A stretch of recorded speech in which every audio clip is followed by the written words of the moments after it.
In the previous video, we went over the Tarrasque of D&D 5th edition, its lore in-game, and its stat block. In this minute mythology, we're going to take a look at how I would personally run this monster, and the original myth that likely inspired it. As a DM, I would run this monster as it's described in the D&D lore, as a rampaging monstrosity that believes it's impervious to all damage, because for all intents and purposes, it pretty much is. I would have it position itself every turn so as to be within 10 to 15 feet of as many players as possible. Since the melee players need to be right up against it, the Tarrasque should be hunting down ranged players, casters, and others, trying to bunch the party together as much as possible. In a strange twist, the most dangerous players to this creature are not healers or spellcasters as usual, but rather the melee players or PCs with ranged magical weapon attacks such as rangers or archer fighters. The reason being that spellcasting is effectively useless against the Tarrasque's reflective carapace and its resistance to saving throws. If the Tarrasque does fail a saving throw from a caster, you must use your DM discretion to decide whether or not to allow the failure to stand. In my opinion, the legendary resistances should be reserved for spells that cause incredible debilitating effects, things that would prevent the Tarrasque from moving or attacking on its turn, giving the highest priority to crowd control spells like Banishment or Plane Shift that could take it out of the fight entirely. Therefore, the strategy for this creature is to destroy the creatures that can actually hurt it the most first, targeting the ranged weapon attackers as a priority. With a speed of 40 and the fact that all of its attacks have a minimum range of 10 feet, it shouldn't be terribly difficult to get them in range of a ranger or archer. The actual strategy with the Tarrasque is deliciously straightforward, as the Tarrasque should focus its bite and 2 claw strikes on the bite target, and then use its horns and tail to deal damage to other nearby players if possible. At the end of the next player's turn in combat, I would use 2 legendary actions to attempt to swallow the currently bitten creature, allowing the Tarrasque to use all of its attacks on its next turn to strike at the next most powerful melee or ranged weapon attacker. I would then use the strategy of targeting a melee or weapon player each turn with the bite, then using the other attacks on nearby players so as to spread the damage around and keep the healers busy, forcing them to pop their AoE healing and high spell slots as consistently as possible. Every time a player is grappled by the bite, I would use 2 legendary actions on the next player's turn to activate Chomp. This way, players will be effectively taken out of combat once per round, and will free up all 5 attacks to be used on the other players still alive.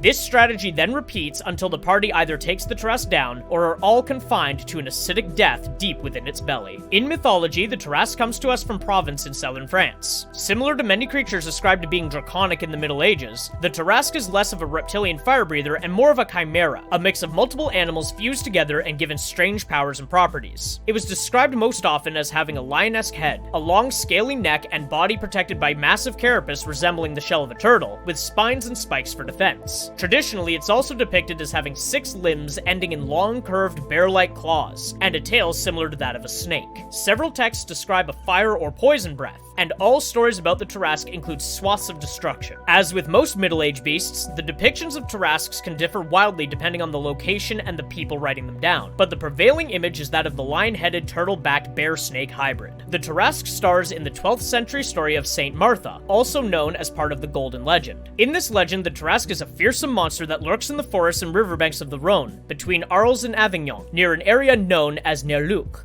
The Tarrasque in this legend is described as being part lion, part dragon, part fish, and part other animal with sword-like teeth. The creature destroys ships passing through the area and eats men whole until Saint Martha, upset by this destruction, enters its lair. Depending on the retelling of the story, Saint Martha uses holy water, a blessed cross, or other combinations of holy relics to defeat the creature and tame it, blessing it and removing its anger through holy intervention. She then brings the Tarrasque back to Nerluc, where the terrified villagers attack it immediately, finally able to destroy the beast due to its newly docile nature. Saint Martha is angered by this, as the beast had finally found purpose and peace in the light of God. And when this is explained to the villagers, they are so ashamed that they repent their sins, convert to Christianity on the spot, and rename their town and the surrounding area into Tarrasque, in remembrance of the beast that was felled not by the sword, but by devotion to God. What I find really interesting about depictions of the Tarrasque is that they're eerily similar to monsters from many Asian myths, with the most modern one being Godzilla and the other kaiju. These creatures are also forces of destruction that lay dormant, sometimes in the Earth's core, and wreak havoc on the world, destroying cities and leaving only the most pure and powerful people alive to pick up the pieces. Kaiju like Godzilla are often used as a metaphor for nuclear weapons and the pointless destruction that they cause, and the Tarrasque of middle-aged France seems to work in a similar way. Similar to the kaiju, the Tarrasque from the Golden and legend is a massive monster that acts as a metaphor for an abstract concept, the monstrous rampage stemming from being non-religious. The tale presents a monster that ravages towns and the countryside until it is confronted by a saint, purified and blessed by holy water, and then brought under the wing of Christian faith. The villagers destroying the monster regardless of this might be a metaphor for the layman not understanding things that are above them, and not deferring to the saint and the church as they should. They repent their sins and rename their town as an act of penance and remorse through Christian faith, creating a story that promotes sainthood, the church, and a willing compliance to those in charge of the faith.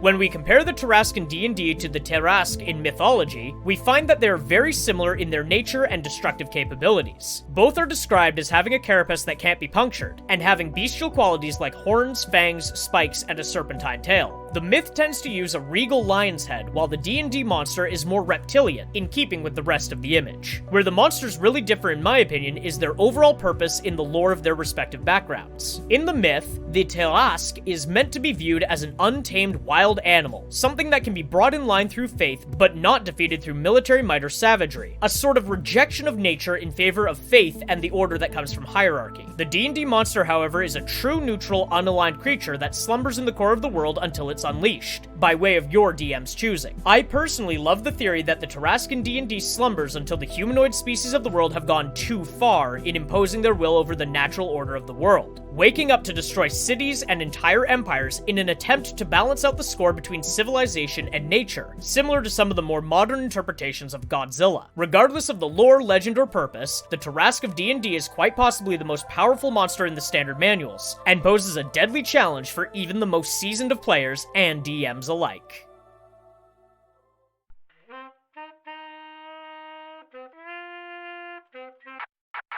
If you enjoyed that video, consider giving it a like and giving me a follow. And for more of my videos, you can find me on Twitch at Moglaroo, YouTube at Moglaroo Streams, and TikTok at Moglaroo Streams as well.